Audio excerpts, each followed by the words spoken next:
போராடவே விரும்பினேன். Bashar al அசாத்தின் முதல் அறிக்கை வெளியீடு.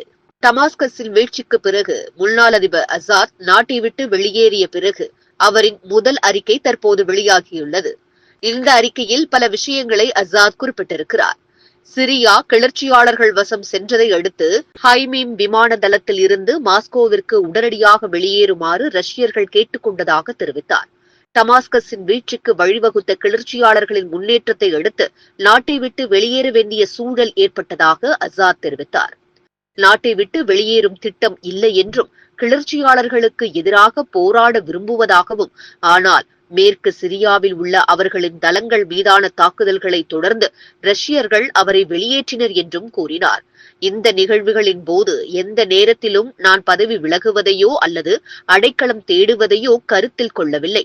எந்த ஒரு தனிநபராலும் அல்லது கட்சியாலும் அத்தகைய முன்மொழிவும் முன்வைக்கப்படவில்லை என அசாத் தனது அறிக்கையில் குறிப்பிட்டிருக்கிறார்.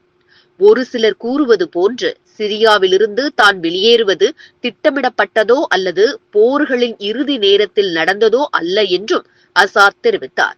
கடந்த டிசம்பர் 8ஆம் தேதி ஞாயிற்றுக்கிழமை அதிகாலை வரை தனது கடமைகளை செய்தேன் என்றும், பயங்கரவாத படைகள் டமாஸ்கஸில் ஊடுருவியதால் போர் நடவடிக்கைகளை மேற்பார்வையிட எங்கள் ரஷ்ய கூட்டாளிகளுடன் ஒருங்கிணைந்து லட்டாக்கியாவுக்கு சென்றேன் என்றும் பஷார் அல் அசாத் தெரிவித்தார். அன்று காலை ஹைமீம் விமானப்படை தளத்திற்கு வந்தபோது அனைத்து போர் முனைகளில் இருந்தும் நமது படைகள் முற்றிலுமாக பின்வாங்கிவிட்டன என்பதும், கடைசி ராணுவ நிலைகள் வீழ்ந்துவிட்டன என்பதும் தெளிவாக தெரிந்தது என்று அசாத் கூறினார்.